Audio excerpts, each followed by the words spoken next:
Under the same roof in the same flat on the same fourth story lived two young men, colleagues in the service, Arkady Ivanovich Nefedevich and Vasya Shumkov. The author, of course, feels the necessity of explaining to the reader why one is given his full title, while the other's name is abbreviated, if only that such a mode of expression may not be regarded as unseemly and rather familiar.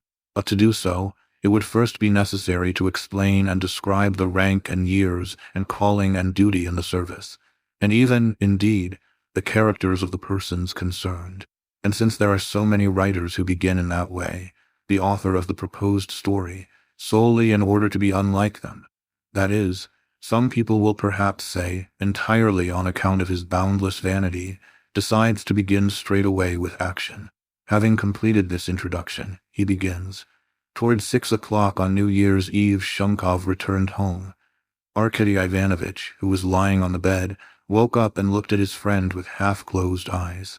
He saw that Vasya had on his very best trousers and a very clean shirt front. That, of course, struck him. Where had Vasya to go like that? And he had not dined at home either. Meanwhile, Shumkov had lighted a candle, and Arkady Ivanovich guessed immediately that his friend was intending to wake him accidentally.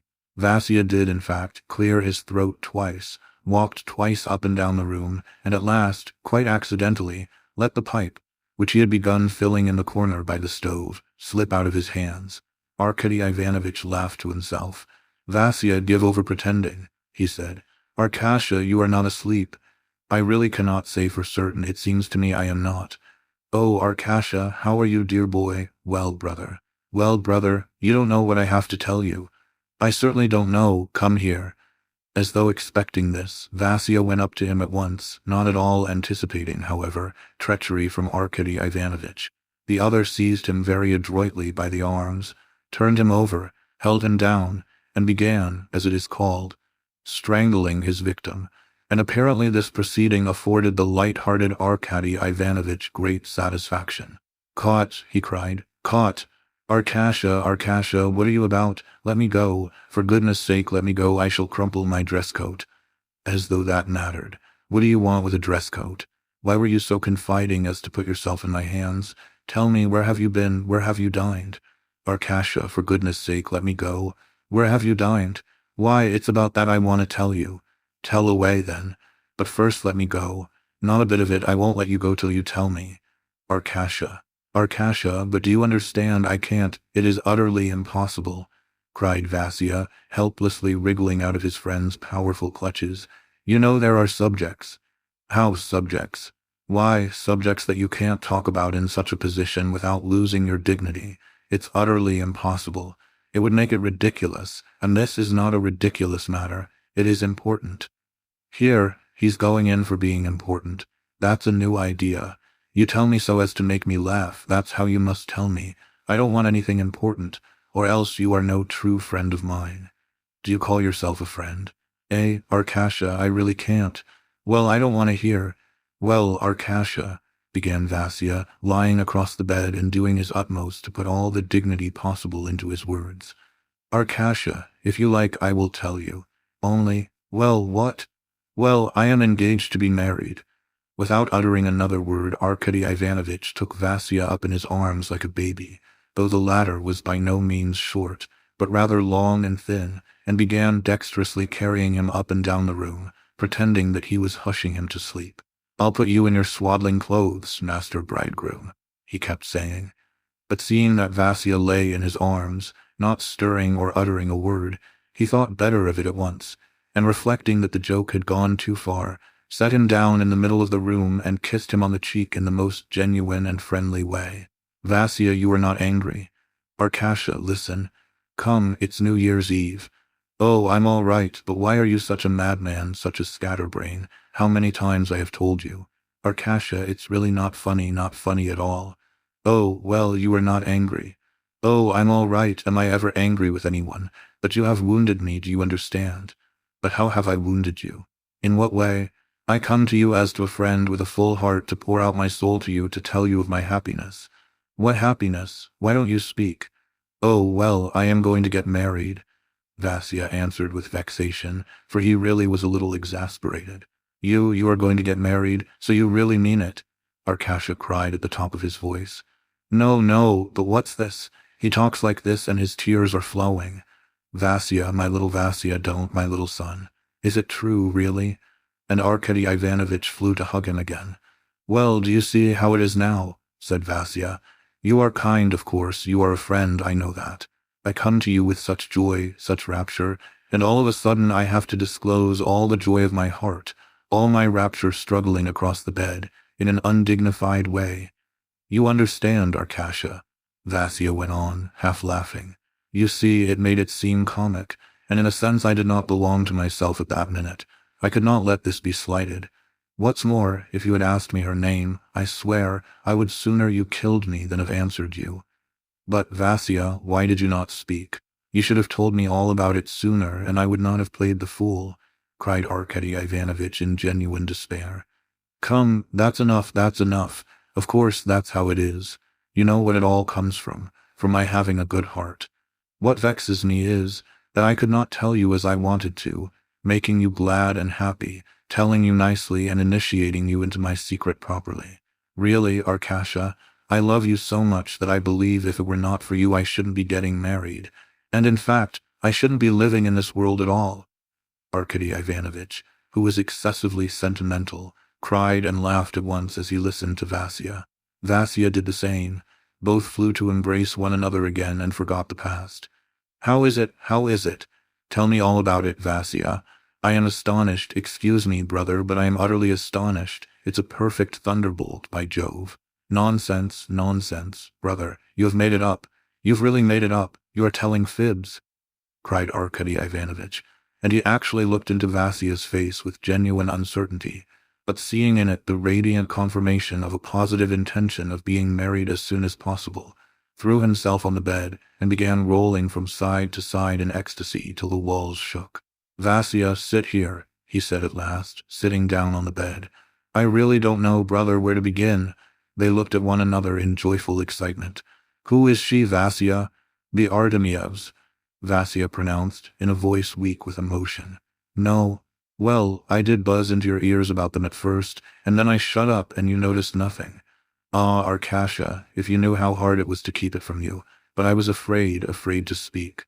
I thought it would all go wrong, and you know I was in love, Arkasha. My God, you see this was the trouble, he began, pausing continually from agitation. She had a suitor a year ago, but he was suddenly ordered somewhere. I knew him, he was a fellow, bless him. Well, he did not write at all, he simply vanished. They waited and waited, wondering what it meant. 4 months ago he suddenly came back married, and has never set foot within their doors. It was coarse, shabby, and they had no one to stand up for them. She cried and cried, poor girl, and I fell in love with her. Indeed, I had been in love with her long before, all the time. I began comforting her and was always going there. Well, and I really don't know how it has all come about, only she came to love me. A week ago I could not restrain myself. I cried, I sobbed, and told her everything. Well, that I love her, everything, in fact. I am ready to love you too, Vasily Petrovitch, only I am a poor girl, don't make a mock of me. I don't dare to love anyone. Well, brother, you understand. On that we got engaged on the spot. I kept thinking and thinking and thinking and thinking. I said to her, how are we to tell your mother? She said, it will be hard, wait a little. She's afraid, and now maybe she would not let you have me. She keeps crying too. Without telling her, I blurted it out to her mother today. Lizanka fell on her knees before her. I did the same. Well, she gave us her blessing. Arkasha, my dear fellow, we will live together. No, I won't part from you for anything. Vasya, look at you as I may, I can't believe it. I don't believe it, I swear. I keep feeling as though... Listen, how can you be engaged to be married? How is it I didn't know, eh? Do you know, Vasya, I will confess it to you now. I was thinking of getting married myself, but now since you are going to be married, it is just as good. Be happy, be happy. Brother, I feel so light-hearted now, there is such sweetness in my soul, said Vasya, getting up and pacing about the room excitedly. Don't you feel the same? We shall be poor, of course, but we shall be happy. And you know it is not a wild fancy, our happiness is not a fairy tale. We shall be happy in reality. Vasya, listen. What? Said Vasya, standing before Arkady Ivanovitch. The idea occurs to me. I am really afraid to say it to you. Forgive me, and settle my doubts. What are you going to live on? You know I am delighted that you are going to be married, of course. I am delighted, and I don't know what to do with myself, but what are you going to live on? Eh? Oh, good heavens! What a fellow you are, Arkasha, said Vasya, looking at Nephidevich in profound astonishment. What do you mean? Even her old mother, even she did not think of that for 2 minutes when I put it all clearly before her. You had better ask what they are living on. They have 500 rubles a year between the three of them. The pension, which is all they have since the father died. She and her old mother and her little brother, whose schooling is paid for out of that income too. That is how they live. It's you and I are the capitalists. Some good years it works out to as much as 700 for me. I say, Vasya, excuse me, I really, I am only thinking how to prevent things going wrong. How do you mean 700? It's only 300. 300? And Yulian Mastakovich, have you forgotten him? Yulian Mastakovich, but you know that's uncertain, brother. That's not the same thing as 300 rubles of secure salary, where every ruble is a friend you can trust. Yulian Mastakovich, of course, he's a great man, in fact, I respect him. I understand him, though he is so far above us. And by Jove, I love him, because he likes you and gives you something for your work, though he might not pay you, but simply order a clerk to work for him. But you will agree, Vasya. Let me tell you, too, I am not talking nonsense. I admit in all Petersburg you won't find a handwriting like your handwriting. I am ready to allow that to you, Nephidevich concluded, not without enthusiasm. But, God forbid, you may displease him all at once, you may not satisfy him, your work with him may stop, he may take another clerk. All sorts of things may happen, in fact. You know, Yulian Mastakovich may be here today and gone tomorrow. Well, Arkasha, the ceiling might fall on our heads this minute. Oh, of course, I mean nothing. But listen, hear what I have got to say. You know I don't see how he can part with me. No, hear what I have to say. Hear what I have to say. You see, I perform all my duties punctually. You know how kind he is, Arkasha. He gave me 50 rubles in silver today. Did he really, Vasya? A bonus for you? Bonus, indeed, it was out of his own pocket. He said, "Why, you have had no money for 5 months, brother. Take some if you want it. Thank you, I am satisfied with you." Yes, really. Yes, you don't work for me for nothing, said he. He did indeed, that's what he said. It brought tears into my eyes, Arkasha. Good heavens, yes. I say, Vasya, have you finished copying those papers? No, I haven't finished them yet. Vasya, my angel, what have you been doing? Listen, Arkasha, it doesn't matter, they are not wanted for another 2 days, I have time enough. How is it you have not done them? That's all right, that's all right. You look so horror-stricken that you turn me inside out and make my heart ache. You are always going on at me like this. He's forever crying out, "Oh, oh, oh." Only consider, what does it matter? Why, I shall finish it, of course I shall finish it. What if you don't finish it?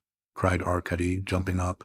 And he has made you a present today, and you going to be married. Tut, tut, tut. It's all right, cried Shumkov. I shall sit down directly, I shall sit down this minute. How did you come to leave it, Vasya? Oh, Arkasha, how could I sit down to work? Have I been in a fit state? Why, even at the office I could scarcely sit still, I could scarcely bear the beating of my heart. Oh, now I shall work all night, and I shall work all tomorrow night, and the night after too, and I shall finish it. Is there a great deal left? Don't hinder me, for goodness sake, don't hinder me. Hold your tongue. Arkady Ivanovich went on tiptoe to the bed and sat down, then suddenly wanted to get up, but was obliged to sit down again, remembering that he might interrupt him, though he could not sit still for excitement. It was evident that the news had thoroughly upset him, and the first thrill of delight had not yet passed off. He glanced at Shumkov. The latter glanced at him, smiled, and shook his finger at him, then, frowning severely, as though all his energy and the success of his work depended upon it, fixed his eyes on the papers. It seemed that he, too, could not yet master his emotion. He kept changing his pen, fidgeting in his chair, rearranging things, and setting to work again, but his hand trembled and refused to move. "Arkasha, I've talked to them about you," he cried suddenly, as though he had just remembered it. "Yes," cried Arkasha, "I was just wanting to ask you that. Well, I'll tell you everything afterwards. Of course, it is my own fault, but it quite went out of my head that I didn't mean to say anything till I had written 4 pages, but I thought of you and of them. I really can't write, brother. I keep thinking about you. Vasya smiled. A silence followed. Phew, what a horrid pen, cried Shumkov, flinging it on the table in vexation. He took another. Vasya, listen, one word. Well, make haste, and for the last time. Have you a great deal left to do? Ah, brother. Vasya frowned, as though there could be nothing more terrible and murderous in the whole world than such a question. A lot, a fearful lot. Do you know, I have an idea. What? Oh, never mind, go on writing. Why, what? It's past 6, Vasya. Here Nefedevich smiled and winked slyly at Vasya, though with a certain timidity, not knowing how Vasya would take it. Well, what is it? Said Vasya, throwing down his pen, looking him straight in the face and actually turning pale with excitement. Do you know what? For goodness sake, what is it? I tell you what, you are excited, you won't get much done. Stop. I have it, listen, said Nefedevich, jumping up from the bed in delight, preventing Vasya from speaking and doing his utmost to ward off all objections. First of all, you must get calm, you must pull yourself together, mustn't you? Arkasha, cried Vasya, jumping up from his chair. I will work all night, I will really. Of course, you won't go to bed till morning. I won't go to bed at all. No, that won't do. You must sleep, go to bed at 5. I will call you at 8. Tomorrow is a holiday, you can sit and scribble away all day long. Then the night, but have you a great deal left to do? Yes, look. Vasya, quivering with excitement and suspense, showed the manuscript. Look, I say, brother, that's not much. My dear fellow, there's some more of it, said Vasya, looking very timidly at Nefedevich, as though the decision whether he was to go or not depended upon the latter. How much? 2 signatures. Well, what's that? Come, I tell you what, we shall have time to finish it, by Jove, we shall. Arkasha, Vasya, listen, tonight on New Year's Eve everyone is at home with his family. You and I are the only ones without a home or relations. Oh, Vasya. Nefedevich clutched Vasya and hugged him in his leonine arms. Arkasha, it's settled. Vasya, boy, I only wanted to say this. You see, Vasya, listen, bandy-legs, listen. Arkady stopped with his mouth open, because he could not speak for delight. Vasya held him by the shoulders, gazed into his face and moved his lips as though he wanted to speak for him. Well, he brought out at last. Introduce me to them today. Arkady, let us go to tea there. I tell you what. We won't even stay to see in the new year, we'll come away earlier, cried Vasya with genuine inspiration. That is, we'll go for 2 hours, neither more nor less. And then separation till I have finished. Vasya, boy. Arkady. 3 minutes later Arkady was dressed in his best. Vasya did nothing but brush himself, because he had been in such haste to work that he had not changed his trousers. They hurried out into the street, each more pleased than the other. Their way lay from the Petersburg side to Kolomna. Arkady Ivanovich stepped out boldly and vigorously, so that from his walk alone one could see how glad he was at the good fortune of his friend, who was more and more radiant with happiness. Vasya trotted along with shorter steps, though his deportment was none the less dignified. Arkady Ivanovich, in fact, had never seen him before to such advantage. At that moment he actually felt more respect for him, and Vasya's physical defect, of which the reader is not yet aware, Vasya was slightly deformed, which always called forth a feeling of loving sympathy in Arkady Ivanovich's kind heart, contributed to the deep tenderness the latter felt for him at this moment, a tenderness of which Vasya was in every way worthy. Arkady Ivanovich felt ready to weep with happiness, but he restrained himself. Where are you going, Vasya? It is nearer this way, he cried, seeing that Vasya was making in the direction of Voznesenky. Hold your tongue, Arkasha. It really is nearer, Vasya. Do you know what, Arkasha? Vasya began mysteriously, in a voice quivering with joy. I tell you what, I want to take Lizenko a little present. What sort of present? At the corner here, brother, is Madame Leroux's a wonderful shop. Well, a cap, my dear, a cap. I saw such a charming little cap today. I inquired, I was told it was the Fason Manon Lescaut, a delightful thing. Cherry-colored ribbons, and if it is not dear, Arkasha, even if it is dear. I think you are superior to any of the poets, Vasya. Come along." They ran along, and 2 minutes later went into the shop. They were met by a black-eyed Frenchwoman with curls, who, from the first glance at her customers, became as joyous and happy as they, even happier, if one may say so. Vasya was ready to kiss Madame Lero in his delight. "Arkasha," he said in an undertone, casting a casual glance at all the grand and beautiful things on little wooden stands on the huge table. "Lovely things. What's that? What's this? This one, for instance, this little sweet, do you see?" Vasya whispered, pointing to a charming cap further away, which was not the one he meant to buy, because he had already from afar descried and fixed his eyes upon the real, famous one, standing at the other end. He looked at it in such a way that one might have supposed someone was going to steal it, or as though the cap itself might take wings and fly into the air, just to prevent Vasya from obtaining it. "Look," said Arkady Ivanovitch, pointing to one, "I think that's better." "Well, Arkasha, that does you credit. I begin to respect you for your taste," said Vasya, resorting to cunning with Arkasha in the tenderness of his heart. "Your cap is charming, but come this way." "Where is there a better one, brother?" "Look. This way." "That," said Arkady doubtfully. But when Vasya, incapable of restraining himself any longer, took it from the stand from which it seemed to fly spontaneously, as though delighted at falling at last into the hands of so good a customer, and they heard the rustle of its ribbons, ruches, and lace, an unexpected cry of delight broke from the powerful chest of Arkady Ivanovitch. Even Madame Lero, while maintaining her incontestable dignity and preeminence in matters of taste, and remaining mute from condescension, rewarded Vasya with a smile of complete approbation, everything in her glance, gesture, and smile saying at once, "Yes, you have chosen rightly, and are worthy of the happiness which awaits you." "It has been dangling its charms in coy seclusion," cried Vasya, transferring his tender feelings to the charming cap. "You have been hiding on purpose, you sly little pet." And he kissed it, that is the air surrounding it, for he was afraid to touch his treasure. "Retiring as true worth and virtue," Arkady added enthusiastically, quoting humorously from a comic paper he had read that morning.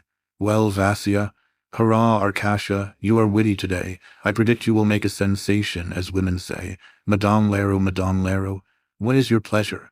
"Dear Madame Lero." Madame Lero looked at Arkady Ivanovitch and smiled condescendingly.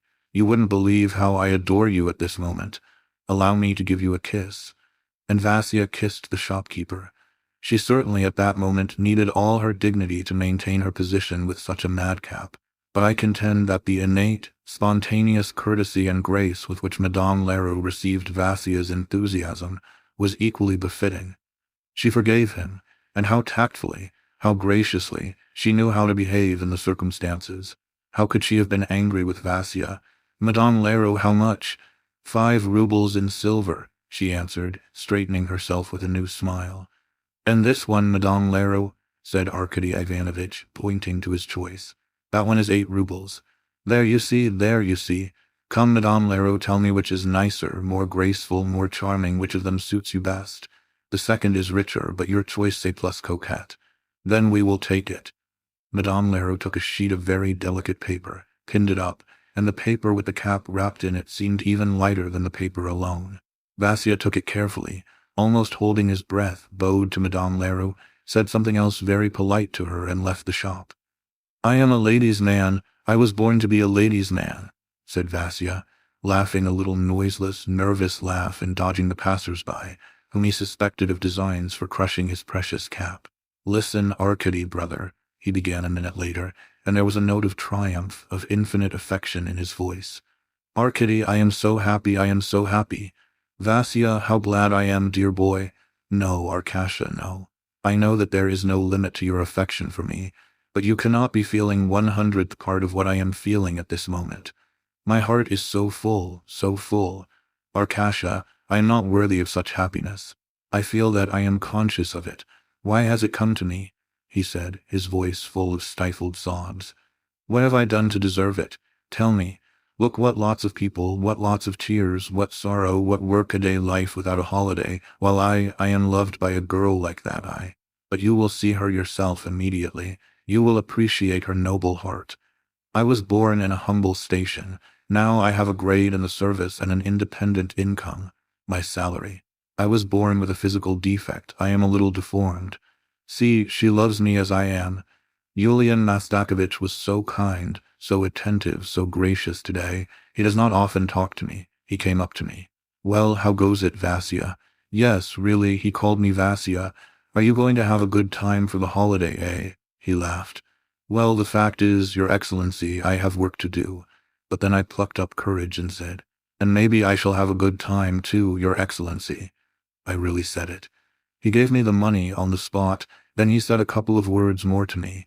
Tears came into my eyes, brother. I actually cried, and he too seemed touched. He patted me on the shoulder and said, Feel always, Vasya, as you feel this now. Vasya paused for an instant. Arkady Ivanovich turned away, and he, too, wiped away a tear with his fist. And, Vasya went on, I have never spoken to you of this, Arkady. Arkady, you make me so happy with your affection. Without you I could not live. No, don't say anything, Arkady. Let me squeeze your hand. Let me thaw. Thanks, you. Again Vasya could not finish. Arkady Ivanovich longed to throw himself on Vasya's neck, but as they were crossing the road and heard almost in their ears a shrill, Hi, there, they ran frightened and excited to the pavement. Arkady Ivanovich was positively relieved. He set down Vasya's outburst of gratitude to the exceptional circumstances of the moment. He was vexed. He felt that he had done so little for Vasya hitherto. He felt actually ashamed of himself when Vasya began thanking him for so little. But they had all their lives before them, and Arkady Ivanovich breathed more freely. The Artemyevs had quite given up expecting them. The proof of it was that they had already sat down to tea, and the old, it seems, are sometimes more clear-sighted than the young, even when the young are so exceptional. Lizanka had very earnestly maintained, He isn't coming, Mama. I feel in my heart he is not coming. While her mother, on the contrary, declared that she had a feeling that he would certainly come, that he would not stay away, that he would run round, that he could have no office work now, on New Year's Eve. Even as Lizanka opened the door, she did not in the least expect to see them, and greeted them breathlessly, with her heart throbbing like a captured bird's, flushing and turning as red as a cherry, a fruit which she wonderfully resembled. Good heavens, what a surprise it was! What a joyful "oh" broke from her lips. Deceiver, my darling, she cried, throwing her arms round Vasya's neck. But imagine her amazement, her sudden confusion. Just behind Vasya, as though trying to hide behind his back, stood Arkady Ivanovich, a trifle out of countenance. It must be admitted that he was awkward in the company of women, very awkward indeed. In fact, on one occasion something occurred. But of that later. You must put yourself in his place, however. There was nothing to laugh at. He was standing in the entry in his goloshes and overcoat, and in a cap with flaps over the ears, which he would have hastened to pull off. But he had, all twisted round in a hideous way, a yellow knitted scarf, which, to make things worse, was knotted at the back. He had to disentangle all this, to take it off as quickly as possible, to show himself to more advantage, for there is no one who does not prefer to show himself to advantage. And then Vasya, vexatious, insufferable Vasya, of course always the same dear kind Vasya, but now insufferable, ruthless Vasya. Here, he shouted, Lizanka, I have brought you my Arkady. What do you think of him? He is my best friend. Embrace him. Kiss him, Lizanka. Give him a kiss in advance. Afterwards, you will know him better. You can take it back again. Well, what I asked you was Arkady Ivanovich to do, and he had only untwisted half of the scarf so far. I really am sometimes ashamed of Vasya's excess of enthusiasm. It is, of course, the sign of a good heart, but it's awkward, not nice. At last both went in. The mother was unutterably delighted to make Arkady Ivanovich's acquaintance. She had heard so much about him. But she did not finish. A joyful "oh" ringing musically through the room interrupted her in the middle of a sentence. Good heavens! Lizanka was standing before the cap which had suddenly been unfolded before her gaze. She clasped her hands with the utmost simplicity, smiling such a smile. Oh, heavens! Why had not Madame Leroux an even lovelier cap? Oh, heavens! But where could you find a lovelier cap? It was quite first-rate. Where could you get a better one? I mean it seriously. This ingratitude on the part of lovers moves me, in fact, to indignation and even wounds me a little. Why, look at it for yourself, reader, look. What could be more beautiful than this little love of a cap? Come, look at it. But no, no, my strictures are uncalled for. They had by now all agreed with me. It had been a momentary aberration. The blindness, the delirium of feeling, I am ready to forgive them. But then you must look. You must excuse me, kind reader, I am still talking about the cap. Made of tulle, light as a feather, a broad cherry-colored ribbon covered with lace passing between the tulle and the ruche, and at the back 2 wide, long ribbons. They would fall down a little below the nape of the neck. All that the cap needed was to be tilted a little to the back of the head. Come, look at it. I asked you after that, but I see you are not looking. You think it does not matter. You are looking in a different direction. You are looking at 2 big tears, big as pearls, that rose in 2 jet-black eyes, quivered for 1 instant on the eyelashes, and then dropped on the ethereal tulle of which Madame Leroux's artistic masterpiece was composed. And again I feel vexed. Those 2 tears were scarcely a tribute to the cap. No, to my mind, such a gift should be given in cool blood, as only then can its full worth be appreciated. I am, I confess, dear reader, entirely on the side of the cap. They sat down, Vasya with Lizenka and the old mother with Arkady Ivanovitch. They began to talk, and Arkady Ivanovitch did himself credit. I am glad to say that for him. One would hardly, indeed, have expected it of him. After a couple of words about Vasya, he most successfully turned the conversation to Yulian Mastakovich, his patron, and he talked so cleverly that the subject was not exhausted for an hour. You ought to have seen with what dexterity, what tact, Arkady Ivanovitch touched upon certain peculiarities of Yulian Mastakovich, which directly or indirectly affected Vasya. The mother was fascinated, genuinely fascinated. She admitted it herself. She purposely called Vasya aside, and said to him that his friend was a most excellent and charming young man, and, what was of most account, such a serious, steady young man. Vasya almost laughed aloud with delight. He remembered how the serious Arkady had tumbled him on his bed for a quarter of an hour. Then the mother signed to Vasya to follow her quietly and cautiously into the next room. It must be admitted that she treated Lizenka rather unfairly. She behaved treacherously to her daughter, in the fullness of her heart, of course, and showed Vasya on the sly the present Lizenka was preparing to give him for the new year. It was a paper case, embroidered in beads and gold in a very choice design. On one side was depicted a stag, absolutely lifelike, running swiftly, and so well done. On the other side was the portrait of a celebrated general, also an excellent likeness. I cannot describe Vasya's raptures. Meanwhile, time was not being wasted in the parlor. Lizenka went straight up to Arkady Ivanovitch. She took his hand, she thanked him for something, and Arkady Ivanovitch gathered that she was referring to her precious Vasya. Lizenka was, indeed, deeply touched. She had heard that Arkady Ivanovitch was such a true friend of her betrothed, so loved him, so watched over him, guiding him at every step with helpful advice, that she, Lizenka, could hardly help thanking him, could not refrain from feeling grateful, and hoping that Arkady Ivanovitch might like her, if only half as well as Vasya. Then she began questioning him as to whether Vasya was careful of his health, expressed some apprehensions in regard to his marked impulsiveness of character, and his lack of knowledge of men and practical life. She said that she would in time watch over him religiously, that she would take care of and cherish his lot, and finally, she hoped that Arkady Ivanovitch would not leave them, but would live with them.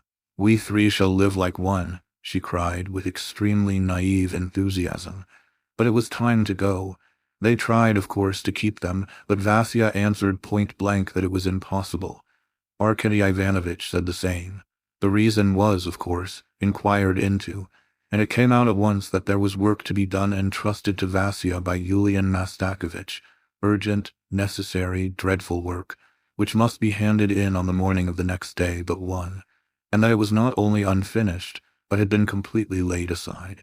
The mamma sighed when she heard of this, while Lizenka was positively scared, and hurried Vasya off in alarm. The last kiss lost nothing from this haste. Though brief and hurried, it was only the more warm and ardent. At last they parted, and the 2 friends set off home. Both began at once confiding to each other their impressions as soon as they found themselves in the street. And could they help it? Indeed, Arkady Ivanovich was in love, desperately in love with Lizanka. And to whom could he better confide his feelings than to Vasya, the happy man himself? And so he did. He was not bashful, but confessed everything at once to Vasya. Vasya laughed heartily and was immensely delighted, and even observed that this was all that was needed to make them greater friends than ever. "You have guessed my feelings, Vasya," said Arkady Ivanovich. "Yes, I love her as I love you. She will be my good angel as well as yours, for the radiance of your happiness will be shed on me, too, and I can bask in its warmth. She will keep house for me too, Vasya. My happiness will be in her hands. Let her keep house for me as she will for you. Yes, friendship for you is friendship for her. You are not separable for me now, only I shall have two beings like you instead of one." Arkady paused in the fullness of his feelings, while Vasya was shaken to the depths of his being by his friend's words. The fact is, he had never expected anything of the sort from Arkady. Arkady Ivanovich was not very great at talking as a rule. He was not fond of dreaming either. Now he gave way to the liveliest, freshest, rainbow-tinted daydreams. "How I will protect and cherish you both," he began again. "To begin with, Vasya, I will be godfather to all your children, every one of them. And secondly, Vasya, we must bestir ourselves about the future. We must buy furniture and take a lodging so that you and she and I can each have a little room to ourselves. Do you know, Vasya, I'll run about tomorrow and look at the notices on the gates. 2 rooms, we should not need more. I really believe, Vasya, I talked nonsense this morning. There will be money enough. Why, as soon as I glanced into her eyes, I calculated at once that there would be enough to live on. It will all be for her. Oh, how we will work. Now, Vasya, we might venture up to 25 rubles for rent. A lodging is everything, brother. Nice rooms. And at once a man is cheerful, and his dreams are of the brightest hues. And besides, Lizanka will keep the purse for both of us. Not a farthing will be wasted. Do you suppose I would go to a restaurant? What do you take me for? Not on any account. And then we shall get a bonus and reward, for we shall be zealous in the service. Oh, how we shall work like oxen toiling in the fields. Only fancy," and Arkady Ivanovich's voice was faint with pleasure. "All at once and quite unexpected, 25 or 30 rubles. Whenever there's an extra, there will be a cap or a scarf or a pair of little stockings. She must knit me a scarf. Look what a horrid one I've got, the nasty yellow thing. It did me a bad turn today. And you wore a nice one, Vasya, to introduce me while I had my head in a halter. Though never mind that now. And look here, I undertake all the silver. I am bound to give you some little present. That will be an honor. That will flatter my vanity. My bonuses won't fail me, surely. You don't suppose they would give them to Skorohodov? No fear, they won't be landed in that person's pocket. I'll buy you silver spoons, brother, good knives. Not silver knives, but thoroughly good ones, and a waistcoat. That is a waistcoat for myself. I shall be best man, of course. Only now, brother, you must keep at it, you must keep at it. I shall stand over you with a stick, brother, today and tomorrow and all night. I shall worry you to work. Finish, make haste and finish, brother. And then again to spend the evening, and then again both of us happy. We will go in for Lodo. We will spend the evening there. Oh, it's jolly. Oh, the devil. How vexing it is I can't help you. I should like to take it and write it all for you. Why is it our handwriting is not alike? Yes, answered Vasya. Yes, I must make haste. I think it must be 11 o'clock. We must make haste. To work. And saying this, Vasya, who had been all the time alternately smiling and trying to interrupt with some enthusiastic rejoinder the flow of his friend's feelings, and had, in short, been showing the most cordial response, suddenly subsided, sank into silence, and almost ran along the street. It seemed as though some burdensome idea had suddenly chilled his feverish head. He seemed all at once dispirited. Arkady Ivanovich felt quite uneasy. He scarcely got an answer to his hurried questions from Vasya, who confined himself to a word or two, sometimes an irrelevant exclamation. "Why, what is the matter with you, Vasya?" he cried at last, hardly able to keep up with him. "Can you really be so uneasy?" "Oh, brother, that's enough chatter," Vasya answered with vexation. "Don't be depressed, Vasya. Come, come," Arkady interposed. "Why, I have known you write much more in a shorter time. What's the matter? You've simply a talent for it. You can write quickly in an emergency. They are not going to lithograph your copy. You've plenty of time. The only thing is that you are excited now and preoccupied, and the work won't go so easily." Vasya made no reply, or muttered something to himself, and they both ran home in genuine anxiety. Vasya sat down to the papers at once. Arkady Ivanovich was quiet and silent. He noiselessly undressed and went to bed, keeping his eyes fixed on Vasya. A sort of panic came over him. What is the matter with him? He thought to himself, looking at Vasya's face that grew whiter and whiter, at his feverish eyes, at the anxiety that was betrayed in every movement he made. Why, his hand is shaking. What a stupid. Why did I not advise him to sleep for a couple of hours, till he had slept off his nervous excitement anyway? Vasya had just finished a page. He raised his eyes, glanced casually at Arkady, and at once, looking down, took up his pen again. "Listen, Vasya," Arkady Ivanovich began suddenly. "Wouldn't it be best to sleep a little now? Look, you are in a regular fever." Vasya glanced at Arkady with vexation, almost with anger, and made no answer. "Listen, Vasya, you'll make yourself ill." Vasya at once changed his mind. "How would it be to have tea, Arkady?" he said. "How so? Why? It will do me good. I am not sleepy. I'm not going to bed. I am going on writing. But now I should like to rest and have a cup of tea, and the worst moment will be over." "First rate, brother Vasya, delightful. Just so. I was wanting to propose it myself, and I can't think why it did not occur to me to do so. But I say, Mavra won't get up. She won't wake for anything." "True. That's no matter, though," cried Arkady Ivanovich, leaping out of bed. "I will set the samovar myself. It won't be the first time." Arkady Ivanovich ran to the kitchen and set to work to get the samovar. Vasya meanwhile went on writing. Arkady Ivanovich, moreover, dressed and ran out to the baker's, so that Vasya might have something to sustain him for the night. A quarter of an hour later the samovar was on the table. They began drinking tea, but conversation flagged. Vasya still seemed preoccupied. "Tomorrow," he said at last, as though he had just thought of it, "I shall have to take my congratulations for the new year. You need not go at all." "Oh yes, brother, I must," said Vasya. "Why, I will sign a visitor's book for you everywhere." "How can you? You work tomorrow. You must work tonight, till 5 o'clock in the morning, as I said, and then get to bed. Or else you will be good for nothing tomorrow. I'll wake you at 8 o'clock, punctually." "But will it be all right, your signing for me?" said Vasya, half assenting. "Why, what could be better? Everyone does it." "I am really afraid."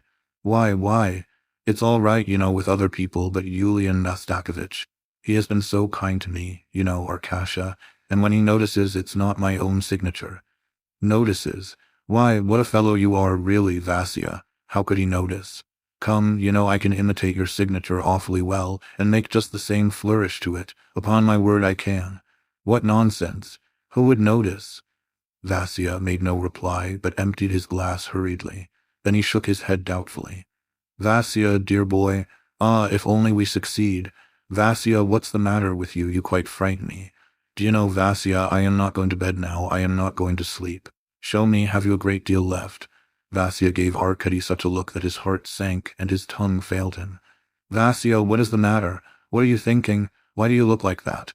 "Arkady, I really must go tomorrow to wish Yulian Mastakovich a happy new year." "Well, go then," said Arkady, gazing at him open-eyed in uneasy expectation. "I say, Vasya, do write faster. I am advising you for your good, I really am. How often Yulian Mastakovich himself has said that what he likes particularly about your writing is its legibility. Why, it is all that Skoroplhin cares for, that writing should be good and distinct like a copy, so as afterwards to pocket the paper and take it home for his children to copy. He can't buy copybooks, the blockhead. Yulian Mastakovich is always saying, always insisting, legible, legible, legible. What is the matter? Vasya, I really don't know how to talk to you. It quite frightens me. You crush me with your depression." It's all right, said Vasya, and he fell back in his chair as though fainting. Arkady was alarmed. "Will you have some water, Vasya, Vasya?" Don't, said Vasya, pressing his hand. "I am all right, I only feel sad, I can't tell why. Better talk of something else, let me forget it." "Calm yourself, for goodness sake, calm yourself, Vasya. You will finish it all right, on my honor you will." And even if you don't finish, what will it matter? You talk as though it were a crime. Arkady, said Vasya, looking at his friend with such meaning that Arkady was quite frightened, for Vasya had never been so agitated before. If I were alone as I used to be. No, I don't mean that. I keep wanting to tell you as a friend, to confide in you. But why worry you, though? You see, Arkady, to some much is given, others do a little thing as I do. Well, if gratitude, appreciation is expected of you, then you can't give it. Vasya, I don't understand you in the least. I have never been ungrateful, Vasya went on softly, as though speaking to himself, but if I am incapable of expressing all I feel, it seems, Arkady, as though I am really ungrateful, and that's killing me. What next? What next? As though gratitude meant nothing more than your finishing that copy in time. Just think what you are saying, Vasya. Is that the whole expression of gratitude? Vasya sank into silence at once, and looked open-eyed at Arkady, as though his unexpected argument had settled all his doubts. He even smiled, but the same melancholy expression came back to his face at once. Arkady, taking this smile as a sign that all his uneasiness was over, and the look that succeeded it as an indication that he was determined to do better, was greatly relieved. Well, brother Arkasha, you will wake up, said Vasya. Keep an eye on me. If I fall asleep, it will be dreadful. I'll set to work now. Arkasha. What? Oh, it's nothing, I meant. Vasya settled himself, and said no more. Arkady got into bed. Neither of them said one word about their friends, the Artemyevs. Perhaps both of them felt that they had been a little to blame, and that they ought not to have gone for their jaunt when they did. Arkady soon fell asleep, still worried about Vasya. To his own surprise, he woke up exactly at 8 o'clock in the morning. Vasya was asleep in his chair with the pen in his hand, pale and exhausted. The candle had burnt out. Mavra was busy getting the samovar ready in the kitchen. Vasya, Vasya, Arkady cried in alarm. When did you fall asleep? Vasya opened his eyes and jumped up from his chair. Oh, he cried, I must have fallen asleep. He flew to the papers. Everything was right. All were in order. There was not a blot of ink, nor spot of grease from the candle on them. I think I must have fallen asleep about 6 o'clock, said Vasya. How cold it is in the night. Let us have tea, and I will go on again. Do you feel better? Yes, I'm all right now. A happy new year to you, brother Vasya. And to you too, brother, the same to you, dear boy. They embraced each other. Vasya's chin was quivering and his eyes were moist. Arkady Ivanovitch was silent. He felt sad. They drank their tea hastily. Arkady, I've made up my mind. I am going myself to Yulian Mastakovich. Why, he wouldn't notice. But my conscience feels ill at ease, brother. But you know it's for his sake you are sitting here. It's for his sake you are wearing yourself out. Enough. Do you know what, brother? I'll go round and see. Whom? Asked Vasya. The Artemyevs. I'll take them your good wishes for the new year as well as mine. My dear fellow. Well, I'll stay here, and I see it's a good idea of yours. I shall be working here. I shan't waste my time. Wait 1 minute, I'll write a note. Yes, do, brother, do. There's plenty of time. I've still to wash and shave and to brush my best coat. Well, Vasya, we are going to be contented and happy. Embrace me, Vasya. Ah, if only we may, brother. Does Mr. Shumkov live here? They heard a child's voice on the stairs. Yes, my dear, yes, said Mavra, showing the visitor in. What's that? What is it? Cried Vasya, leaping up from the table and rushing to the entry. Petinka, you? Good morning. I have the honor to wish you a happy new year, Vasily Petrovitch, said a pretty boy of 10 years old with curly black hair. Sister sends you her love, and so does Mama, and Sister told me to give you a kiss for her. Vasya caught the messenger up in the air and printed a long, enthusiastic kiss on his lips, which were very much like Lizanka's. Kiss him, Arkady, he said, handing Petya to him, and without touching the ground the boy was transferred to Arkady Ivanovitch's powerful and eager arms. Will you have some breakfast, dear? Thank you, very much. We have had it already. We got up early today. The others have gone to church. Sister was 2 hours curling my hair, and pomading it, washing me and mending my trousers, for I tore them yesterday, playing with Sashka in the street. We were snowballing. Well. So she dressed me up to come and see you, and then pomaded my head and then gave me a regular kissing. She said, Go to Vasya, wish him a happy new year, and ask whether they are happy, whether they had a good night, and to ask something else. Oh yes, whether you had finished the work you spoke of yesterday, when you were there. Oh, I've got it all written down, said the boy, reading from a slip of paper which he took out of his pocket. Yes, they were uneasy. It will be finished. It will be. Tell her that it will be. I shall finish it on my word of honor. And something else. Oh yes, I forgot. Sister sent a little note and a present, and I was forgetting it. My goodness. Oh, you little darling. Where is it? Where is it? That's it. Oh, look, brother, see what she writes. The darling, the precious. You know, I saw there yesterday a paper case for me. It's not finished, so she says. I am sending you a lock of my hair, and the other will come later. Look, brother, look. And overwhelmed with rapture, he showed Arkady Ivanovitch a curl of luxuriant, jet-black hair. Then he kissed it fervently and put it in his breast pocket, nearest his heart. Vasya, I shall get you a locket for that curl, Arkady Ivanovitch said resolutely at last. And we are going to have hot veal and tomorrow brains. Mama wants to make cakes, but we are not going to have millet porridge, said the boy after a moment's thought, to wind up his budget of interesting items. Oh, what a pretty boy, cried Arkady Ivanovitch. Vasya, you are the happiest of mortals. The boy finished his tea, took from Vasya a note, 1,000 kisses, and went out happy and frolicsome as before. Well, brother, began Arkady Ivanovitch, highly delighted, you see how splendid it all is. You see, everything is going well. Don't be downcast, don't be uneasy. Go ahead, get it done, Vasya, get it done. I'll be home at 2 o'clock. I'll go round to them and then to Yulian Mastakovich. Well, goodbye, brother, goodbye. Oh, if only. Very good, you go, very good, said Vasya. Then I really won't go to Yulian Mastakovich. Goodbye. Stay, brother, stay, tell them, well, whatever you think fit. Kiss her, and give me a full account of everything afterwards. Come, come, of course, I know all about it. This happiness has upset you. The suddenness of it all, you've not been yourself since yesterday. You have not got over the excitement of yesterday. Well, it's settled. Now try and get over it, Vasya. Goodbye, goodbye. At last the friends parted. All the morning Arkady Ivanovitch was preoccupied and could think of nothing but Vasya. He knew his weak, highly nervous character. Yes, this happiness has upset him. I was right there, he said to himself. Upon my word, he has made me quite depressed, too. That man will make a tragedy of anything. What a feverish creature. Oh, I must save him. I must save him, said Arkady, not noticing that he himself was exaggerating into something serious a slight trouble, in reality quite trivial. Only at 11 o'clock, he reached the porter's lodge of Yulian Mastakovich's house, to add his modest name to the long list of illustrious persons who had written their names on a sheet of blotted and scribbled paper in the porter's lodge. What was his surprise when he saw just above his own the signature of Vasya Shunkov. It amazed him. What's the matter with him? He thought.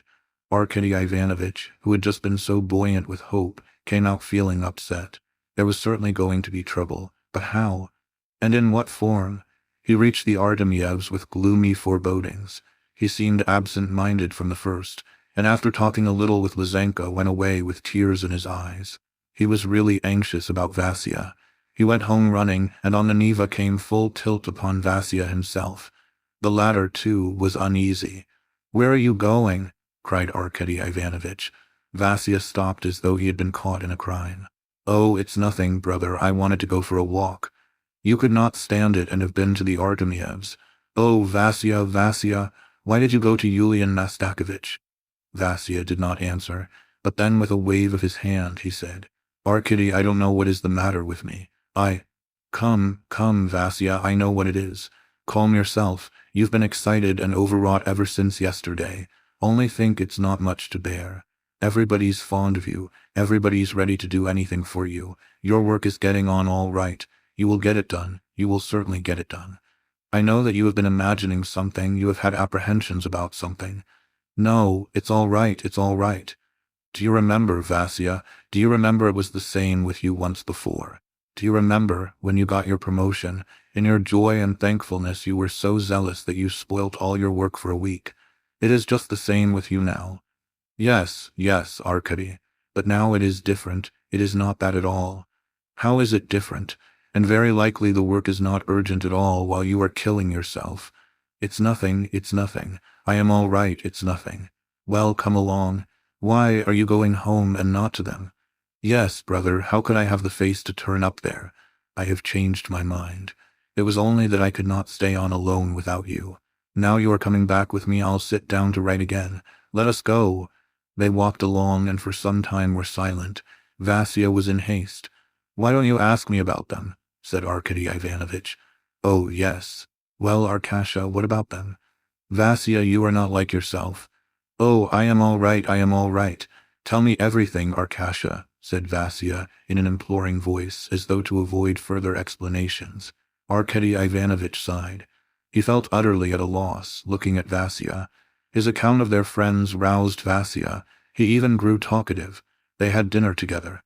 Lizanka's mother had filled Arkady Ivanovitch's pockets with little cakes, and eating them the friends grew more cheerful. After dinner Vasya promised to take a nap, so as to sit up all night. He did, in fact, lie down. In the morning, someone whom it was impossible to refuse had invited Arkady Ivanovitch to tea. The friends parted. Arkady promised to come back as soon as he could, by 8 o'clock if possible. The 3 hours of separation seemed to him like 3 years. At last he got away and rushed back to Vasya. When he went into the room, he found it in darkness. Vasya was not at home. He asked Mavra. Mavra said that he had been writing all the time and had not slept at all. Then he had paced up and down the room, and after that, an hour before, he had run out, saying he would be back in half an hour. And when, says he, Arkady Ivanovitch comes in, tell him, old woman, says he. Mavra told him in conclusion, that I have gone out for a walk, and he repeated the order 3 or 4 times. He is at the Artemyevs, thought Arkady Ivanovitch, and he shook his head. A minute later he jumped up with renewed hope. He has simply finished, he thought. That's all it is. He couldn't wait but ran off there. But no, he would have waited for me. Let's have a peep what he has there. He lighted a candle and ran to Vasya's writing table. The work had made progress, and it looked as though there were not much left to do. Arkady Ivanovitch was about to investigate further when Vasya himself walked in. "Oh, you are here," he cried with a start of dismay. Arkady Ivanovitch was silent. He was afraid to question Vasya. The latter dropped his eyes and remained silent too, as he began sorting the papers. At last their eyes met. The look in Vasya's was so beseeching, imploring, and broken that Arkady shuddered when he saw it. His heart quivered and was full. "Vasya, my dear boy, what is it? What's wrong?" he cried, rushing to him and squeezing him in his arms. "Explain to me, I don't understand you and your depression. What is the matter with you, my poor, tormented boy? What is it? Tell me all about it without hiding anything. It can't be only this." Vasya held him tight and could say nothing. He could scarcely breathe. "Don't, Vasya, don't. Well, if you don't finish it, what then? I don't understand you. Tell me your trouble. You see it is for your sake oh dear, he said, walking up and down the room and clutching at everything he came across, as though seeking at once some remedy for Vasya. "I will go to Yulian Mastakovich instead of you tomorrow. I will ask him, entreat him to let you have another day. I will explain it all to him, anything, if it worries you so." "God forbid," cried Vasya, and turned as white as the wall. He could scarcely stand on his feet. "Vasya, Vasya!" Vasya pulled himself together. His lips were quivering. He tried to say something, but could only convulsively squeeze Arkady's hand in silence. His hand was cold. Arkady stood facing him, full of anxious and miserable suspense. Vasya raised his eyes again. "Vasya, God bless you, Vasya. You wring my heart, my dear boy, my friend." Tears gushed from Vasya's eyes. He flung himself on Arkady's bosom. "I have deceived you, Arkady," he said. "I have deceived you. Forgive me, forgive me. I have been faithless to your friendship." "What is it, Vasya? What is the matter?" asked Arkady in real alarm. "Look," and with a gesture of despair Vasya tossed out of the drawer onto the table 6 thick manuscripts, similar to the one he had copied. "What's this? What I have to get through by the day after tomorrow. I haven't done a quarter. Don't ask me how it has happened," Vasya went on, speaking at once of what was distressing him so terribly. "Arkady, dear friend, I don't know myself what came over me. I feel as though I were coming out of a dream. I have wasted 3 weeks doing nothing. I kept going to see her. My heart was aching. I was tormented by the uncertainty. I could not write. I did not even think about it. Only now, when happiness is at hand for me, I have come to my senses. Vasya, began Arkady Ivanovitch resolutely. Vasya, I will save you. I understand it all. It's a serious matter. I will save you. Listen to me. I will go to Yulian Mastakovich tomorrow. Don't shake your head. No, listen. I will tell him exactly how it has all been. Let me do that. I will explain to him. I will go into everything. I will tell him how crushed you are, how you are worrying yourself.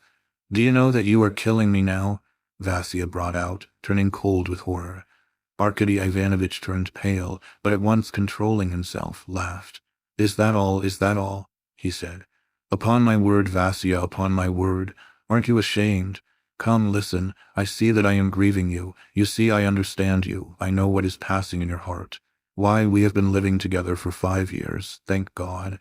You are such a kind, soft-hearted fellow, but weak, unpardonably weak. Why, even Lizaveta Nikolaevna has noticed it. And you are a dreamer, and that's a bad thing, too. You may go from bad to worse, brother. I tell you, I know what you want. You would like Yulian Mastakovich, for instance, to be beside himself, and maybe to give a ball, too, from joy, because you are going to get married. Stop. You are frowning. You see that at one word from me you are offended on Yulian Mastakovich's account. I'll let him alone.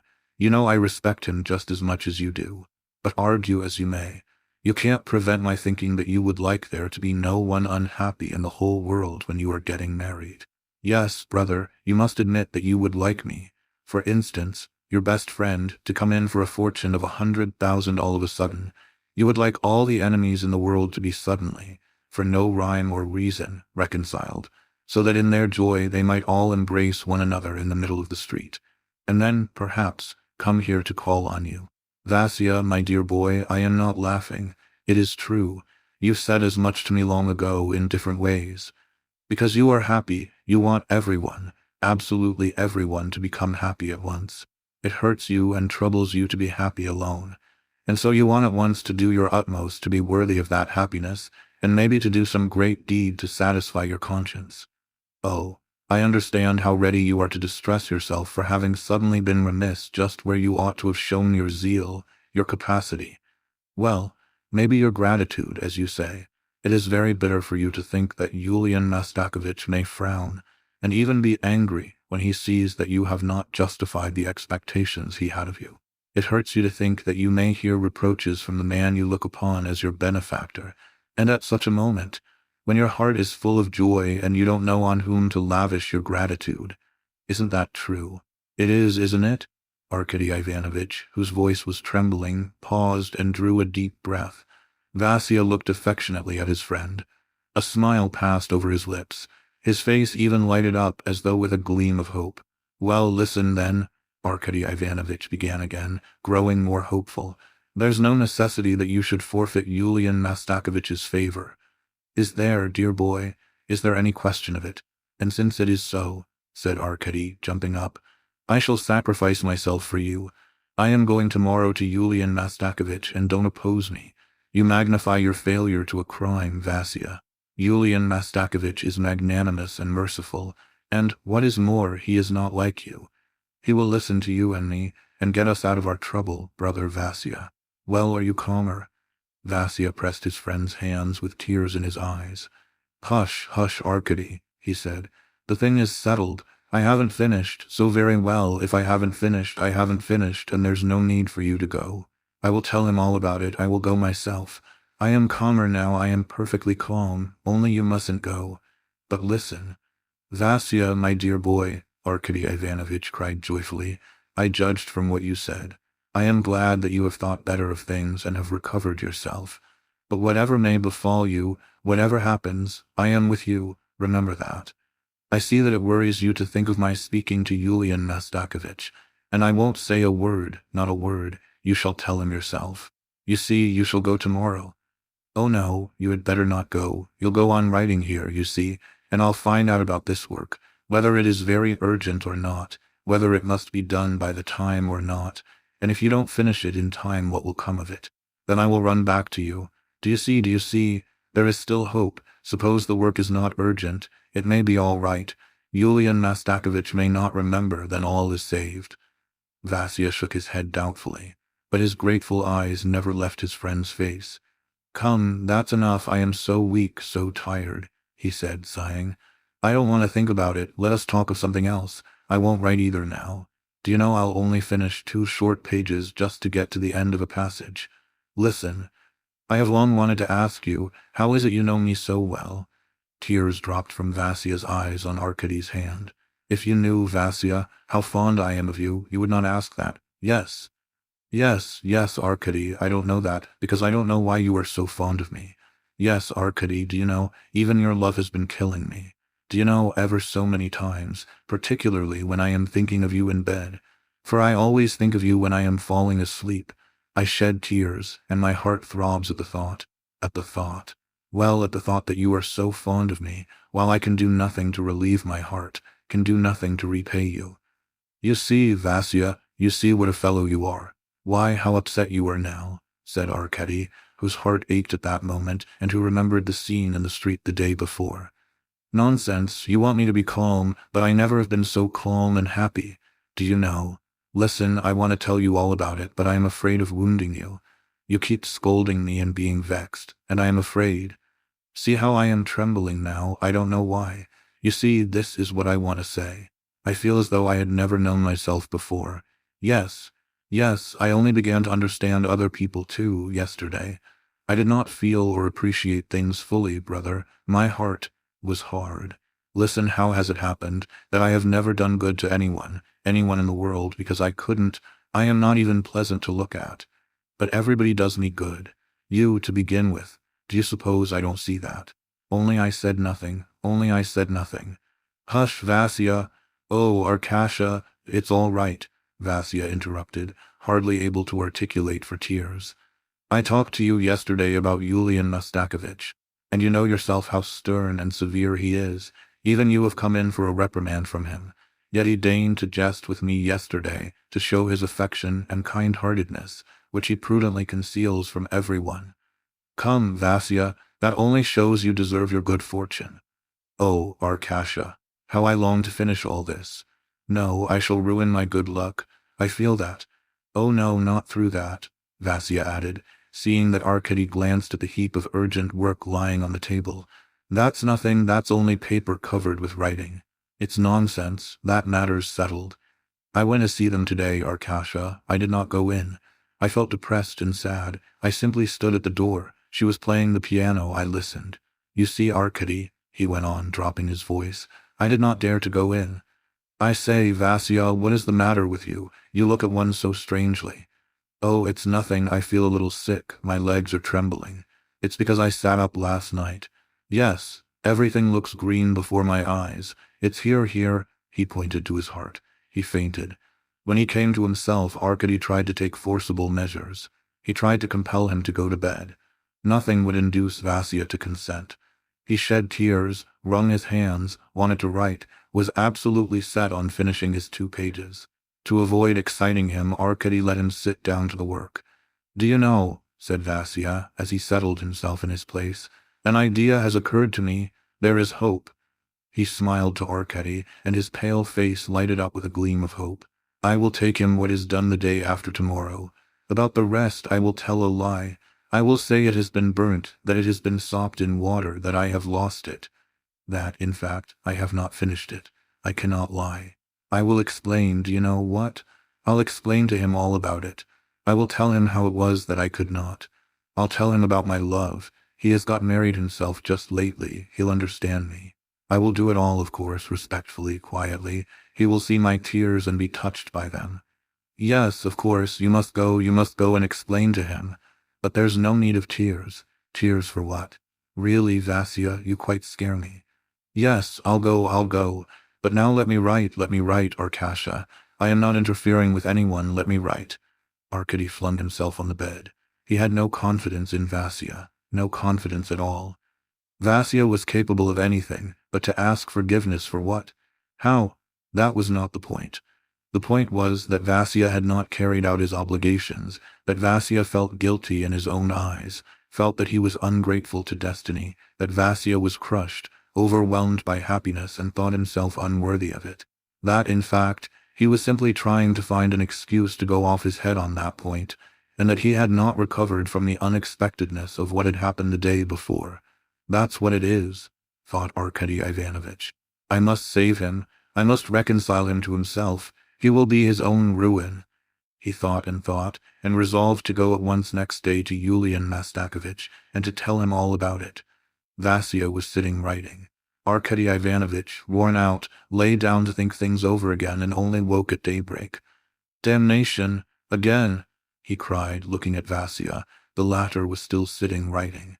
Arkady rushed up to him, seized him, and forcibly put him to bed. Vasya was smiling. His eyes were closing with sleep. He could hardly speak. "I wanted to go to bed," he said. "Do you know, Arkady, I have an idea I shall finish. I made my pen go faster. I could not have sat at it any longer. Wake me at 8 o'clock. Without finishing his sentence, he dropped asleep and slept like the dead. "Mavra," said Arkady Ivanovich to Mavra, who came in with the tea, "he asked to be waked in an hour. Don't wake him on any account. Let him sleep 10 hours if he can. Do you understand?" "I understand, sir." "Don't get the dinner, don't bring in the wood, don't make a noise or it will be the worse for you. If he asks for me, tell him I have gone to the office. Do you understand?" "I understand, bless you, sir. Let him sleep and welcome. I am glad my gentlemen should sleep well, and I take good care of their things. And about that cup that was broken, and you blamed me, your honor, it wasn't me, it was poor pussy broke it. I ought to have kept an eye on her." "SSH, you confounded thing," I said. "Hush, be quiet, be quiet." Arkady Ivanovich followed Mavra out into the kitchen, asked for the key, and locked her up there. Then he went to the office. On the way, he considered how he could present himself before Yulian Mastakovich, and whether it would be appropriate and not impertinent. He went into the office timidly, and timidly inquired whether His Excellency were there. Receiving the answer that he was not, and would not be, Arkady Ivanovich instantly thought of going to his flat, but reflected very prudently that if Yulian Mastakovich had not come to the office, he would certainly be busy at home. He remained. The hours seemed to him endless. Indirectly he inquired about the work entrusted to Shumkov, but no one knew anything about this. All that was known was that Yulian Mastakovich did employ him on special jobs, but what they were, no one could say. At last it struck 3 o'clock, and Arkady Ivanovich rushed out, eager to get home. In the vestibule he was met by a clerk, who told him that Vasily Petrovich Shumkov had come about 1 o'clock and asked, the clerk added, whether you were here, and whether Yulian Mastakovich had been here. Hearing this, Arkady Ivanovich took a sledge and hastened home beside himself with alarm. Shumkov was at home. He was walking about the room in violent excitement. Glancing at Arkady Ivanovich, he immediately controlled himself, reflected, and hastened to conceal his emotion. He sat down to his papers without a word. He seemed to avoid his friend's questions, seemed to be bothered by them, to be pondering to himself on some plan, and deciding to conceal his decision, because he could not reckon further on his friend's affection. This struck Arkady, and his heart ached with a poignant and oppressive pain. He sat on the bed and began turning over the leaves of some book, the only one he had in his possession, keeping his eye on poor Vasya. But Vasya remained obstinately silent, writing, and not raising his head. So passed several hours, and Arkady's misery reached an extreme point. At last, at 11 o'clock, Vasya lifted his head and looked with a fixed, vacant stare at Arkady. Arkady waited. 2 or 3 minutes passed. Vasya did not speak. "Vasya," cried Arkady. Vasya made no answer. "Vasya," he repeated, jumping up from the bed. "Vasya, what is the matter with you? What is it?" he cried, running up to him. Vasya raised his eyes and again looked at him with the same vacant, fixed stare. "He's in a trance," thought Arkady, trembling all over with fear. He seized a bottle of water, raised Vasya, poured some water on his head, moistened his temples, rubbed his hands in his own, and Vasya came to himself. "Vasya, Vasya," cried Arkady, unable to restrain his tears. "Vasya, save yourself, rouse yourself, rouse yourself." He could say no more, but held him tight in his arms. A look as of some oppressive sensation passed over Vasya's face. He rubbed his forehead and clutched at his head, as though he were afraid it would burst. "I don't know what is the matter with me," he added, at last. "I feel torn to pieces. Come, it's all right, it's all right. Give over, Arkady, don't grieve," he repeated, looking at him with sad, exhausted eyes. "Why be so anxious? Come, you comforting me," cried Arkady, whose heart was torn. "Vasya," he said at last, "lie down and have a little nap, won't you? Don't wear yourself out for nothing. You'll set to work better afterwards." "Yes, yes," said Vasya. "By all means I'll lie down, very good, yes. You see I meant to finish, but now I've changed my mind, yes." And Arkady led him to the bed. "Listen, Vasya," he said firmly, "we must settle this matter finally. Tell me, what were you thinking about?" "Oh," said Vasya, with a flourish of his weak hand turning over on the other side. "Come, Vasya, come, make up your mind. I don't want to hurt you. I can't be silent any longer. You won't sleep till you've made up your mind, I know." As you like," Vasya repeated enigmatically. "He will give in," thought Arkady Ivanovitch. "Attend to me, Vasya," he said. "Remember what I say, and I will save you tomorrow. Tomorrow I will decide your fate." "What am I saying, your fate? You have so frightened me, Vasya, that I am using your own words. Fate, indeed. It's simply nonsense, rubbish. You don't want to lose Yulian Mastakovich's favor, affection, if you like. No, and you won't lose it, you will see."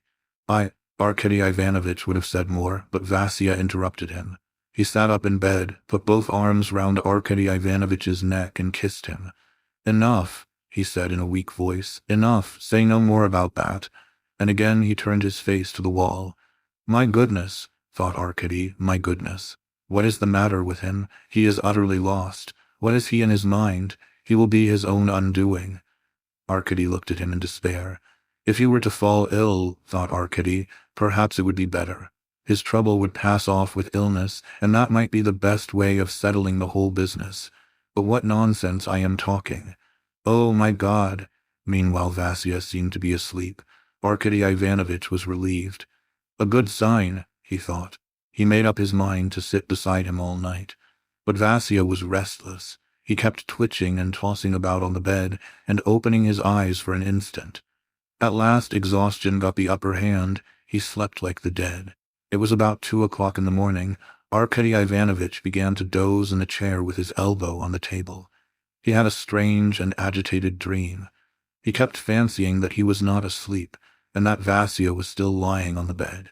But strange to say, he fancied that Vasya was pretending, that he was deceiving him, that he was getting up, stealthily watching him out of the corner of his eye, and was stealing up to the writing table. Arkady felt a scalding pain at his heart. He felt vexed and sad and oppressed to see Vasya not trusting him, hiding and concealing himself from him. He tried to catch hold of him, to call out, to carry him to the bed. Then Vasya kept shrieking in his arms, and he laid on the bed a lifeless corpse. He opened his eyes and woke up. Vasya was sitting before him at the table, writing. Hardly able to believe his senses, Arkady glanced at the bed. Vasya was not there. Arkady jumped up in a panic, still under the influence of his dream.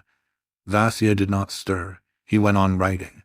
All at once Arkady noticed with horror that Vasya was moving a dry pen over the paper, was turning over perfectly blank pages, and hurrying to fill up the paper as though he were doing his work in a most thorough and efficient way.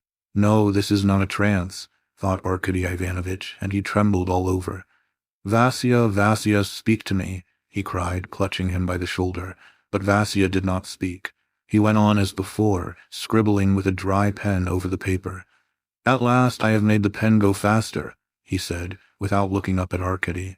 Arkady seized his hand and snatched away the pen. A moan broke from Vasya. He dropped his hand and raised his eyes to Arkady.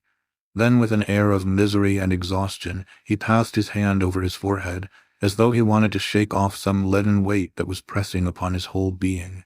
And slowly, as though lost in thought, he let his head sink on his breast. "Vasya, Vasya!" cried Arkady in despair. "Vasya!" A minute later Vasya looked at him. Tears stood in his large blue eyes, and his pale, mild face wore a look of infinite suffering. He whispered something. What is it?" cried Arkady, bending down to him.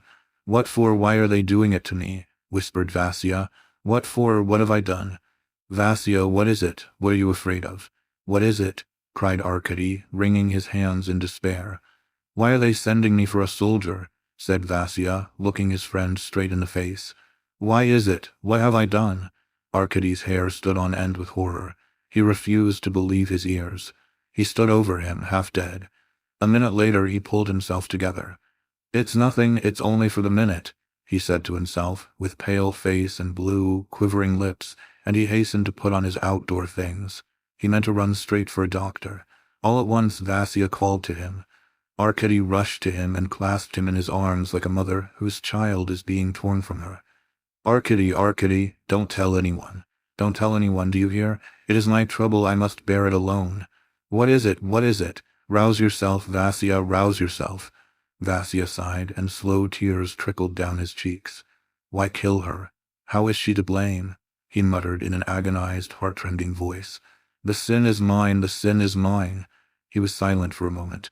"Farewell, my love, farewell, my love," he whispered, shaking his luckless head. Arkady started, pulled himself together, and would have rushed for the doctor. "Let us go, it is time," cried Vasya, carried away by Arkady's last movement. "Let us go, brother, let us go. I am ready. You lead the way." He paused and looked at Arkady with a downcast and mistrustful face. "Vasya, for goodness' sake, don't follow me. Wait for me here. I will come back to you directly," said Arkady Ivanovitch, losing his head and snatching up his cap to run for a doctor. Vasya sat down at once. He was quiet and docile, but there was a gleam of some desperate resolution in his eye. Arkady turned back, snatched up from the table an open penknife, looked at the poor fellow for the last time, and ran out of the flat. It was 8 o'clock. It had been broad daylight for some time in the room. He found no one. He was running about for a full hour. All the doctors whose addresses he had got from the house porter, when he inquired of the latter whether there were no doctor living in the building, had gone out, either to their work or on their private affairs. There was one who saw patients. This one questioned at length and in detail the servant who announced that Nefedevitch had called, asking him who it was, from whom he came, what was the matter, and concluded by saying that he could not go, that he had a great deal to do, and that patients of that kind ought to be taken to a hospital. Then Arkady, exhausted, agitated, and utterly taken aback by this turn of affairs, cursed all the doctors on earth, and rushed home in the utmost alarm about Vasya. He ran into the flat. Mavra, as though there were nothing the matter, went on scrubbing the floor, breaking up wood, and preparing to light the stove. He went into the room. There was no trace of Vasya. He had gone out. Which way? Where will the poor fellow be off to? Thought Arkady, frozen with terror. He began questioning Mavra. She knew nothing, had neither seen nor heard him go out, God bless him. Nefedevitch rushed off to the Artemievs. It occurred to him for some reason that he must be there. It was 10 o'clock by the time he arrived. They did not expect him, knew nothing, and had heard nothing. He stood before them frightened, distressed, and asked where was Vasya. The mother's legs gave way under her. She sank back on the sofa. Lizenka, trembling with alarm, began asking what had happened. What could he say? Arkady Ivanovitch got out of it as best he could, invented some tale which of course was not believed, and fled, leaving them distressed and anxious. He flew to his department that he might not be too late there, and he let them know that steps might be taken at once. On the way it occurred to him that Vasya would be at Yulian Mastakovich's. That was more likely than anything. Arkady had thought of that first of all, even before the Artemievs. As he drove by His Excellency's door, he thought of stopping, but at once told the driver to go straight on. He made up his mind to try and find out whether anything had happened at the office, and if he were not there to go to His Excellency, ostensibly to report on Vasya. Someone must be informed of it. As soon as he got into the waiting room, he was surrounded by fellow clerks, for the most part young men of his own, standing in the service. With one voice, they began asking him what had happened to Vasya. At the same time, they all told him that Vasya had gone out of his mind, and thought that he was to be sent for a soldier as a punishment for having neglected his work. Arkady Ivanovitch, answering them in all directions, or rather avoiding giving a direct answer to anyone, rushed into the inner room. On the way he learned that Vasya was in Yulian Mastakovich's private room, that everyone had been there, and that Asper Ivanovich had gone in there too. He was stopped on the way. One of the senior clerks asked him who he was and what he wanted. Without distinguishing the person, he said something about Vasya and went straight into the room. He heard Yulian Mastakovich's voice from within. "Where are you going?" someone asked him at the very door. Arkady Ivanovich was almost in despair. He was on the point of turning back, but through the open door he saw his poor Vasya. He pushed the door and squeezed his way into the room. Everyone seemed to be in confusion and perplexity, because Yulian Mastakovich was apparently much chagrined. All the more important personages were standing about him talking, and coming to no decision. At a little distance stood Vasya. Arkady's heart sank when he looked at him. Vasya was standing, pale, with his head up, stiffly erect, like a recruit before a new officer, with his feet together and his hands held rigidly at his sides. He was looking Yulian Mastakovich straight in the face. Arkady was noticed at once, and someone who knew that they lodged together mentioned the fact to His Excellency. Arkady was led up to him. He tried to make some answer to the questions put to him, glanced at Yulian Mastakovich, and seeing on his face a look of genuine compassion, began trembling and sobbing like a child. He even did more. He snatched His Excellency's hand and held it to his eyes, wetting it with his tears, so that Yulian Mastakovich was obliged to draw it hastily away, and waving it in the air, said, "Come, my dear fellow, come. I see you have a good heart." Arkady sobbed and turned an imploring look on everyone. It seemed to him that they were all brothers of his dear Vasya, that they were all worried and weeping about him. How has it happened? How has it happened?" asked Yulian Mastakovich. "What has sent him out of his mind?" Gratitude," was all Arkady Ivanovich could articulate. Everyone heard his answer with amazement, and it seemed strange and incredible to everyone that a man could go out of his mind from gratitude. Arkady explained as best he could. "Good heavens, what a pity," said Yulian Mastakovich at last. And the work entrusted to him was not important and not urgent in the least. It was not worthwhile for a man to kill himself over it. Well, take him away. At this point Yulian Mastakovich turned to Arkady Ivanovich again and began questioning him once more. "He begs," he said, pointing to Vasya, "that some girl should not be told of this. Who is she? His betrothed, I suppose." Arkady began to explain. Meanwhile Vasya seemed to be thinking of something, as though he were straining his memory to the utmost to recall some important, necessary matter, which was particularly wanted at this moment. From time to time, he looked round with a distressed face, as though hoping someone would remind him of what he had forgotten. He fastened his eyes on Arkady. All of a sudden there was a gleam of hope in his eyes. He moved with the left leg forward, took 3 steps as smartly as he could, clicking with his right boot as soldiers do when they move forward at the call from their officer. Everyone was waiting to see what would happen. "I have a physical defect and I'm small and weak, and I am not fit for military service, Your Excellency," he said abruptly. At that everyone in the room felt a pang at his heart, and firm as was Yulian Mastakovich's character, tears trickled from his eyes. "Take him away," he said, with a wave of his hands. "Present," said Vasya in an undertone. He wheeled round to the left and marched out of the room. All who were interested in his fate followed him out. Arkady pushed his way out behind the others. They made Vasya sit down in the waiting room till the carriage came which had been ordered to take him to the hospital. He sat down in silence and seemed in great anxiety. He nodded to anyone he recognized as though saying goodbye. He looked round towards the door every minute and prepared himself to set off when he should be told it was time. People crowded in a close circle round him. They were all shaking their heads and lamenting. Many of them were much impressed by his story, which had suddenly become known. Some discussed his illness, while others expressed their pity and high opinion of Vasya, saying that he was such a quiet, modest young man, that he had been so promising. People described what efforts he had made to learn, how eager he was for knowledge, how he had worked to educate himself. "He had risen by his own efforts from a humble position," someone observed. They spoke with emotion of His Excellency's affection for him. Some of them fell to explaining why Vasya was possessed by the idea that he was being sent for a soldier, because he had not finished his work. They said that the poor fellow had so lately belonged to the class liable for military service, and had only received his first grade through the good offices of Yulian Mastakovich, who had had the cleverness to discover his talent, his docility, and the rare mildness of his disposition. In fact, there was a great number of views and theories. A very short fellow clerk of Vasia's was conspicuous as being particularly distressed. He was not very young, probably about 30. He was pale as a sheet, trembling all over and smiling queerly, perhaps because any scandalous affair or terrible scene both frightens and at the same time somewhat rejoices the outside spectator.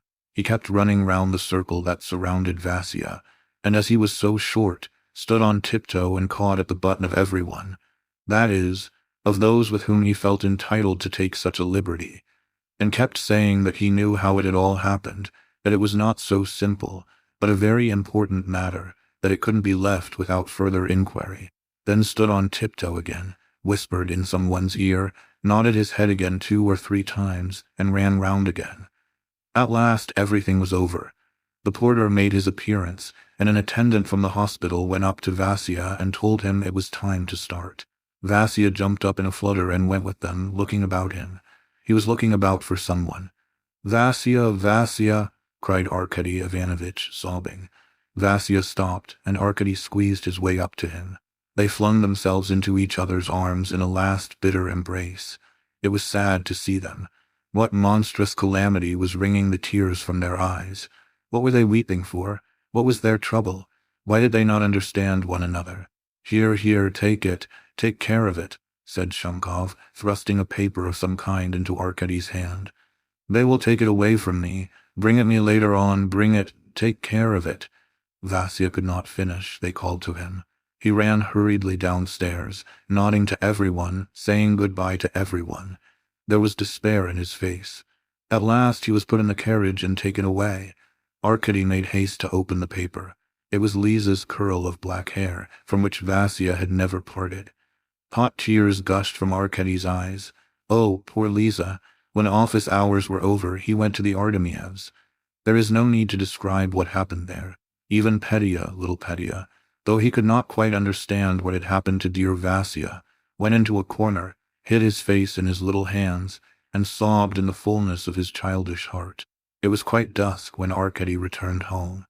When he reached the Neva, he stood still for a minute and turned a keen glance up the river into the smoky, frozen thickness of the distance, which was suddenly flushed crimson with the last purple and blood-red glow of sunset, still smoldering on the misty horizon. Night lay over the city, and the wide plain of the Neva, swollen with frozen snow, was shining in the last gleams of the sun with myriads of sparks of gleaming hoar frost. There was a frost of 20 degrees. A cloud of frozen steam hung about the overdriven horses and the hurrying people.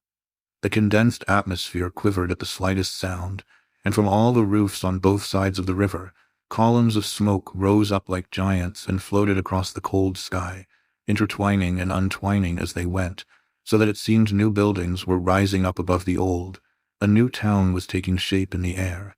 It seemed as if all that world, with all its inhabitants, strong and weak, with all their habitations, the refuges of the poor, or the gilded palaces for the comfort of the powerful of this world, was at that twilight hour like a fantastic vision of fairyland, like a dream which in its turn would vanish and pass away like vapor into the dark blue sky. A strange thought came to poor Vasia's forlorn friend. He started, and his heart seemed at that instant flooded with a hot rush of blood, kindled by a powerful, overwhelming sensation he had never known before. He seemed only now to understand all the trouble, and to know why his poor Vasia had gone out of his mind, unable to bear his happiness. His lips twitched, his eyes lighted up, he turned pale, and as it were had a clear vision into something new. He became gloomy and depressed, and lost all his gaiety. His old lodging grew hateful to him. He took a new room. He did not care to visit the Artemievs, and indeed he could not. 2 years later he met Lizenka in church. She was by then married. Beside her walked a wet nurse with a tiny baby. They greeted each other, and for a long time avoided all mention of the past. Liza said that, thank God, she was happy, that she was not badly off, that her husband was a kind man, and that she was fond of him. But suddenly, in the middle of a sentence, her eyes filled with tears, her voice failed. She turned away and bowed down to the church pavement to hide her grief.